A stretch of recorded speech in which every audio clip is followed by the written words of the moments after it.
How's everybody doing tonight? Awesome. I want to shout out Sarah and Troy. I've had the honor of knowing them through Sarah's purple, pink, blue hair, Troy's cornrows, his ponytails, he had his Jesus face, short hair. So I'm just thankful that I've known you guys so long, and our friendship has been a thriving one. And it just goes to show that our rock bottoms have the potential to birth good things. Not everything is dark at rock bottom, but it's all about perspective.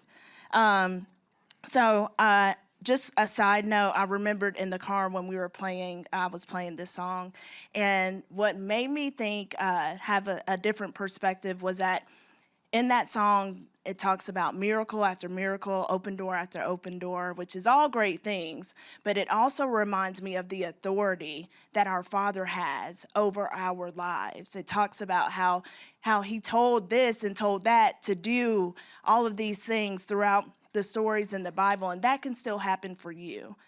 All your open doors, your miracle after miracle, everything that I'm sharing is something that can happen in your own life today.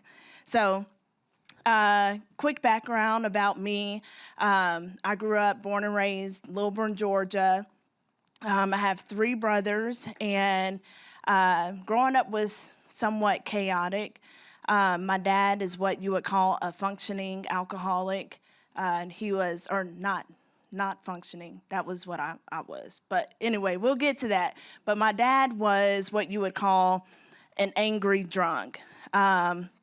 Every time my dad would come home, he'd stop by the liquor store, would become very belligerent. And as my brothers got older, there are two of them that are older than me. I'm the third. And it started to get scary because my dad would start to get aggressive with my mom. As my brothers got older, they would get involved in fights too.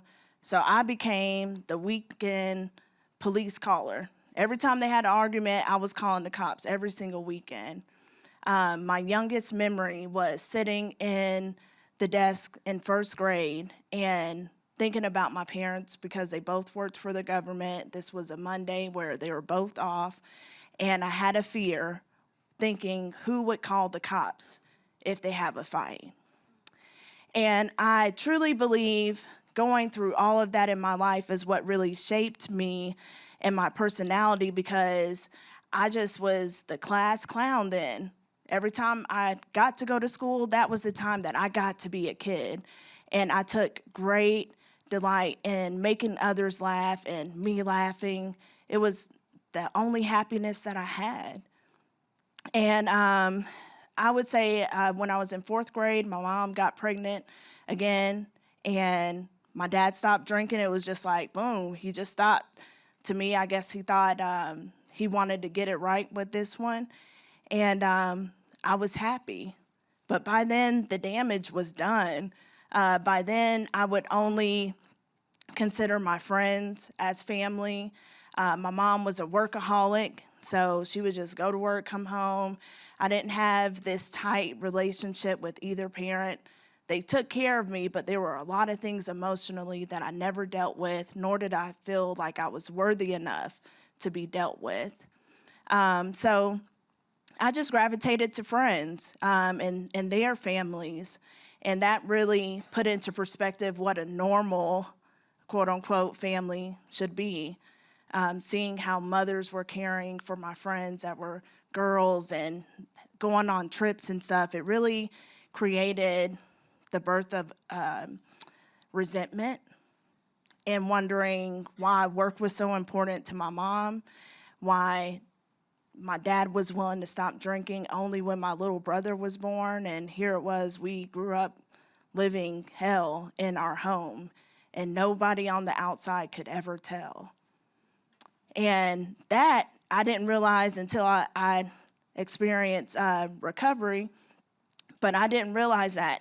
That was just the beginning of me showing up places and acting like everything was okay and internalizing all of the crap that I was dealing with at home. I mastered that. By the time I got to high school, I didn't start, messing around with weed or alcohol until I was like a sophomore or a junior. But for me, I just said, oh, that's what kids are supposed to do. Aren't they supposed to experiment? That's what society says, so that's what we'll call it.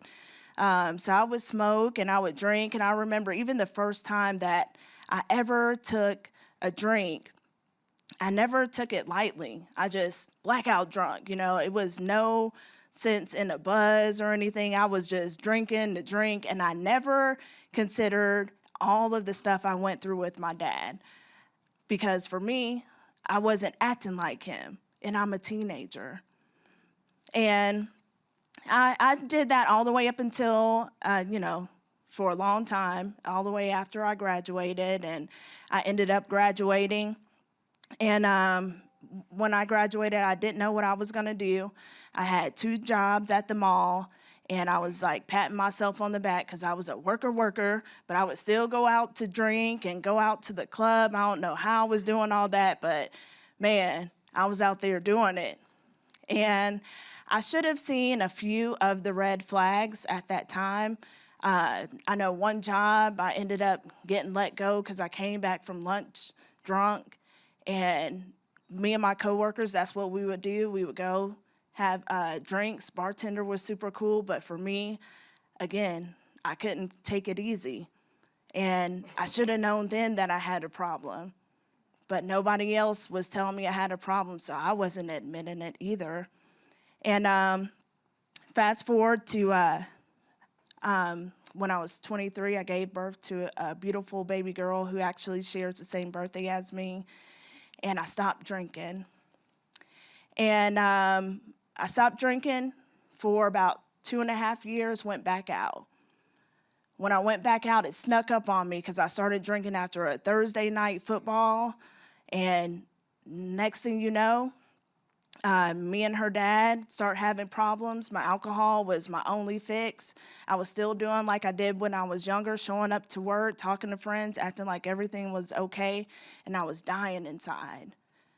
I was still trying to fix everybody's problems, just like this little girl who was always calling the cops, but I somehow overlooked all my problems and just was dying.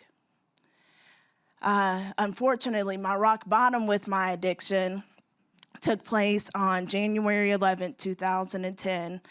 At this time, what I would do is every week when I would have an off day, I would day drink. I get my alcohol early in the morning. This is before all these new alcohol laws we got now. You had to wait until a certain time when alcohol sell on Sundays, nothing like that. So I had to be strategic. I get my alcohol, have her dropped off, take a nap, and then be okay. So I did that this particular day, but I didn't go home for a nap. I actually stopped by the liquor store again before I picked her up. I had picked up like 2 shots. And by then, I had this down to a science. Anywhere I would go when I was drinking like this, I kept a pack of Reese's Cups or Fritos so that nobody could smell my breath. And I thought I was just flying under the radar. Jayla and I are driving off Brazelton Highway. Next thing you know, I wake up and I could see my skin through my legs. My hand was completely white. 2 women pulling me out of my car. Ultimately, what happened was I hit a tree. I didn't know this at the time, but Jayla had died by impact. Long story short, go to Grady Hospital. I was life flighted. At that time, I'm really finding out who I was or who I thought I was. Now, all the things that were flying in the air that I was dodging for 20-something years were crashing down, and I had unbelievable consequences to face. I had to look at my brothers, my parents, also myself, which most of my hair was burned off. I had burns on my face. I had 3rd-degree burns on my legs, on my hands. Basically, what happened, my seat was on fire. And that was the rock bottom for me. You would think, how could God be in that? I thought that too. And the first encounter that I had with God through all of this was when they finally came and pressed charges on me. I got charged with DUI, cruelty to children, count 1 and 2, reckless driving, failure to maintain lane, and vehicular homicide. When I found this out, it had been like 3 months after my wreck. First time I meet my lawyer, when I'm actually in custody, I find out that one of the ladies who pulled me from my car is an active judge in Gwinnett County. Like, who is God and does he hate me is how I was feeling, right? But that was the first time that God, I could see him at work in my life.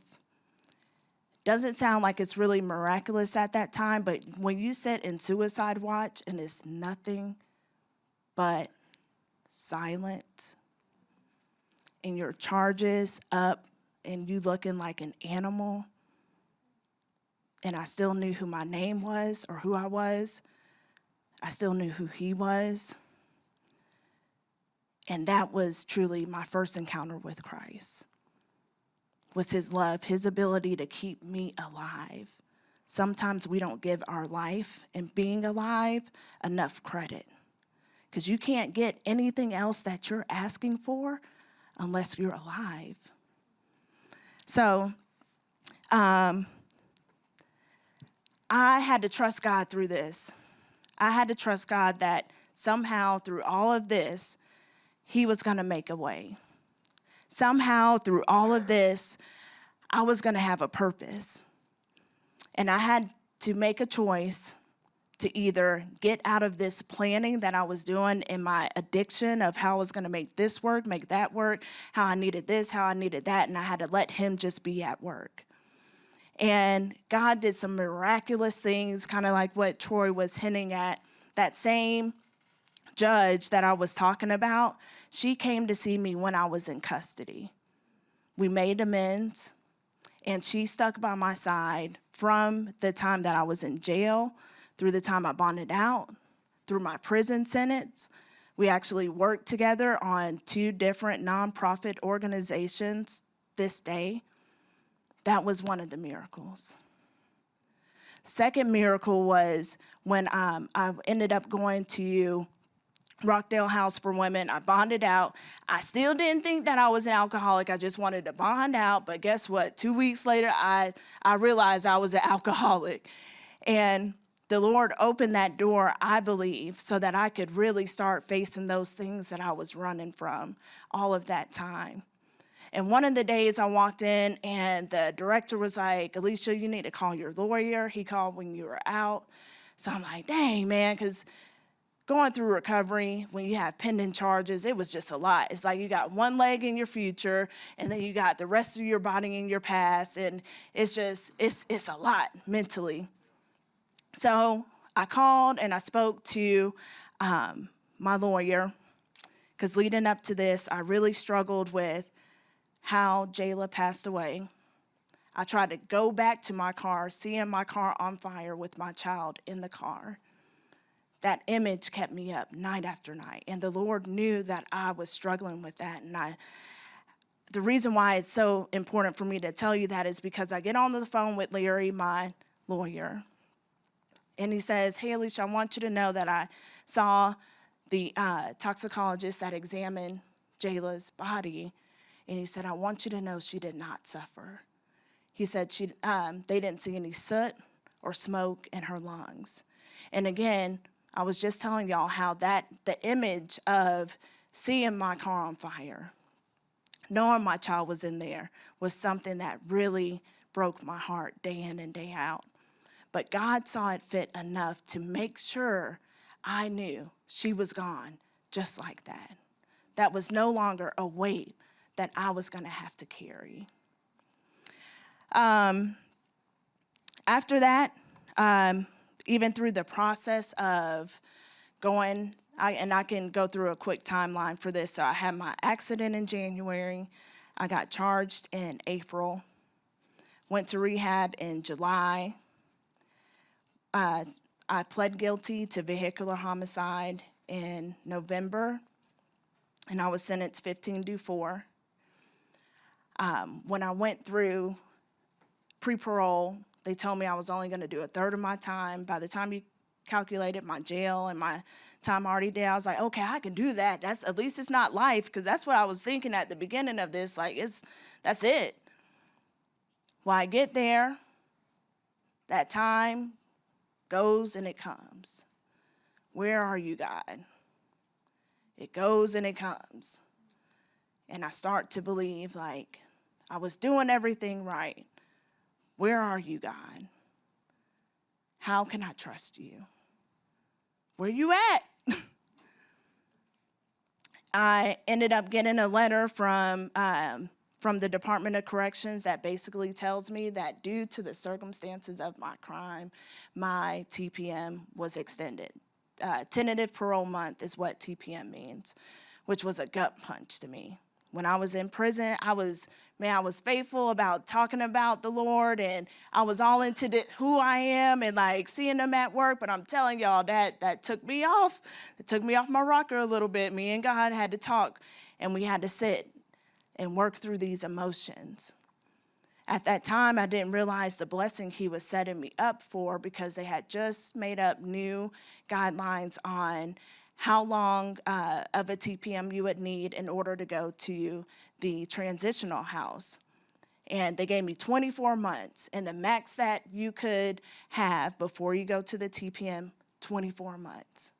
So I applied, got a good job out there at this pizza place, and I was there for 2 years, which was almost identical to when I was in rehab. It was great to be out in the free world, but then at nighttime, you're a ward of the state. It was like craziness. Customers talking to you, you don't know what to say. You hadn't seen a movie in 3 years. I don't want to talk to y'all, I don't want to talk to y'all. It was just too much, and you felt like you had a mark. So through all of that, this is one of the last miracles. Through all of that, I was able to get enough money so that when I could get out, I could plan and have a goal. I was home on pass, right? And I started calling the DMV because I'm trying to be, responsible. So I'm trying to see how much it's going to cost for me to get my classes, what classes I need to take, how do I take care of this DUI, whatever. So I call, and they're like, oh, do you have your license number? No, I don't have that. I got my social, give them the social. And the lady's like, oh, I don't see that your license is suspended. It's just expired. And I was like, oh, I don't even know. Where would I get suspension from? You're right, my bad. It's expired, my bad. I don't know. I'm losing my mind. Oh, this is bad, And so she's like, you just bring $25. So I'm like, oh my goodness. When I went back to the transitional center, I didn't talk to my bunkmate about it. I ain't tell nobody about this phone call, because it just felt like if I say something, somebody's going to hear it. Following week, I call again. Hey, I just need to call see how much it is to get my expired license reinstated. And they're like, $25? I'm like, $25? So I get out February 14th, 2010. That was on a Tuesday, but it was a crazy snow day here in Georgia. That Friday, I spent all that money that I worked for to get a car. And one thing that I want to just in this portion with is that when I got home, my mom had came to my door twice. First time she came, she was like, hey, you have a friend here? Nope. Oh, it's a car out there. Oh, close the door. Second time she comes in, she says, Alicia, is that your car? And I was like, yeah. And when I told my mom, yeah, I could see literally like the life leave her body. And she was like, Alicia, I just don't want what happened before to happen again. And it was like without a second thought, I told my mom I'm not the same person anymore. And that was it. I was on to executing this purpose that God had for me to do things like this. I knew one thing, I wasn't going to be back on MARTA. I wasn't going to wait for my parents to come pick me up. It was something I had to do if the door was open. And here I am now today. A little bit after, I wouldn't say a little bit, 6 months specifically after I got home, I drank again. I did. I thought that this was going to be enough for me to just stop cold turkey. But you know what? Today I stand before you with 9 years sober.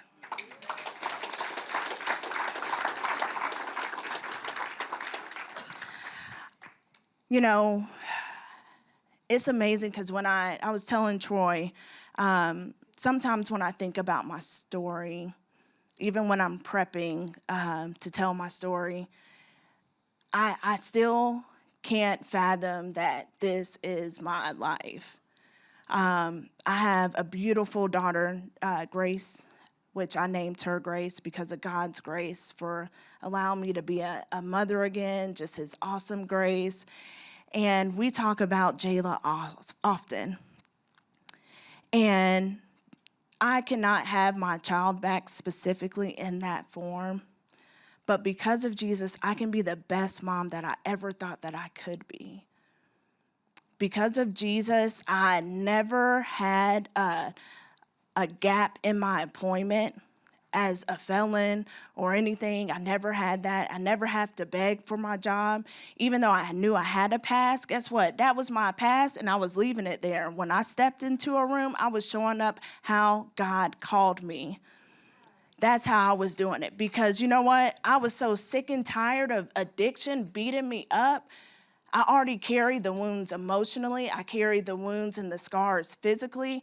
I was not going to allow any more of my past take my future. Because of Jesus, now I've gotten opportunities that I never thought that I qualified for. I was actually approached at my church to be the interim youth pastor. And when they asked me that, I was like, man, y'all got to be desperate. What's up? You know, like y'all want to go on Indeed first or LinkedIn and ask some of these people out here, why me, you know? And it just goes to show that God knows exactly what he put in each and every one of us. We just got to be willing to do the work. We got to be willing to let him show us exactly what's in there. Because your past and your decisions of your past is not the only thing that you're capable of, and it's not the only thing that belongs in your heart. There's so much goodness there. And before I wrap up this portion, I wanted to just say, I wanted to leave y'all with 3 gems. Don't let your next steps and what seems to be closed doors distract you. Because if we gonna be honest, there was plenty of times in our active addiction, we didn't know where we were gonna wake up. We didn't know how we were gonna get money. You didn't know what STD you may have contracted. You didn't care who and what you hurt. But then now that you get some recovery time, you're like, Jesus, you gotta show me this. Jesus, I'm gonna give up unless you do that. Jesus, if you do this. But is that really fair? Because there was a point when we didn't care. Let's be honest. There was a point when we did not care.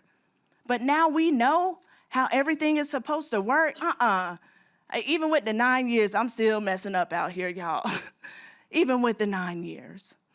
But guess what? We got a God that's willing to show us the way. The next gem I want to leave with y'all that I learned was that everything that seems like a closed door may not be an actual closed door. When I went through rehabbed and jailed and prisoned and trying to get out of prison and having to go to the transitional home, all of that seemed like an obstacle on top of obstacle on top of obstacle. But it was all what I needed in order for me to be here today. There's no way I could have skipped any of those things had the door opened prematurely. I couldn't skip that.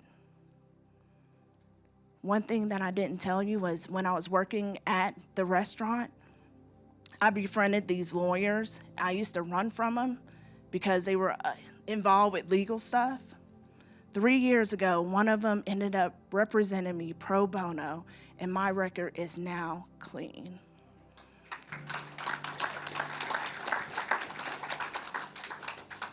And again, I just want you to know that. Don't get distracted with the closed doors. Your decisions and the onus that we try to put on God on how did I get here? Why me? If you would have loved me, if you would have done this, If we made the decision, we got to own our account. We have to own our decisions and have accountability. And Jesus is faithful enough to own his promises. You own your decisions. He will own his promises. That's a good sale. That's a good deal. It is. It's a good deal. And the last thing I want to leave you with is this. The last one I want to leave you with is that you are loved. When I went through this, hearing stuff like that and the joy of God, I minimized it so much, but his hope, his joy, his redemption is priceless. And some of you, it's hard for you to understand the love of God because you've never truly been loved. The ones who said that they loved you hurt you. Some of you haven't had a mom or haven't had a dad. Some of you only had your grandma. Some of you only had toxic relationships. But I'm telling you, the love, if you will accept it, of Christ is more than enough. It's more than enough to bridge the gap of your decisions. It's more than enough to bridge the gap of broken relationships. It's more than enough to rewrite who you are as a mom, a dad, a brother, an uncle, a cousin, a coworker, a business owner. It is more than enough. And if you will just stop looking to the left and the right and in your past, lean into now and accept his love, I'm telling you, he will build you up to a way where you can't even recognize yourself. That's how I feel. When days will come when we have discussions with my daughter Grace and I about what recovery is, because she getting older, she 8, so she be asking everything about recovery and mama's business. But when it happens, I won't be thinking about the weight of my decisions. I'll be thinking about the moments that you and I get to have where we're making better decisions to be the better mom, brother, sister, uncle, cousin, whatever it is. Redemption is possible. And it all happens through the avenue of God's love. Give it up. You ain't gonna find it nowhere else. You can't pay for this kind of love. You really can. So before I open up for prayer, I want to introduce y'all to Jayla. Real quick, the story about these pictures. It's another big miracle. But the morning of our accident, I actually took these pictures because Jayla was going to have dental work the next day. And that, I feel like at first it was gut-wrenching to look at these pictures and leaning into what was no longer physically. But as time has passed, I thank God for having the ability to capture moments with my daughter. So I'm going to introduce you to Jayla Alexis Cook. That's her.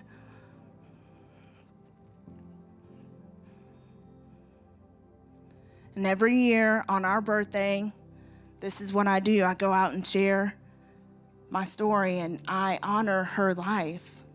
But you guys don't have to be like me. If you have kids, you can honor them with you making better decisions today. You can honor them with your yes to Christ. You can honor them with your no to your past. You don't have to listen to what everybody has to say. But until you own up who you are and you tell that addiction that's no longer you, you take the power away from it. So I want to open up the altars for prayer. If those 3 things were something within your heart, if you've been looking for love in the wrong places, and tonight you want to give God a chance to really show you what he's capable of, I want you to come up. If you've been putting the accountability on Christ and you have an angered heart towards him, a hardened heart, because of where you're at now, come up here for healing. And lastly, but not least, If you have been distracted with open doors and you're frustrated because it's not happening quick enough, your plan is not working fast enough, I want you to come up here and get peace knowing that he has a plan. Because I'm going to tell you what, even in my highest dreams, I would have never dreamed what God has given me in reality. Our plans, God promises to do exceedingly abundantly above all we can ask or imagine. So your plan is always going to be less than his. Get your hopes up. Get your dreams up.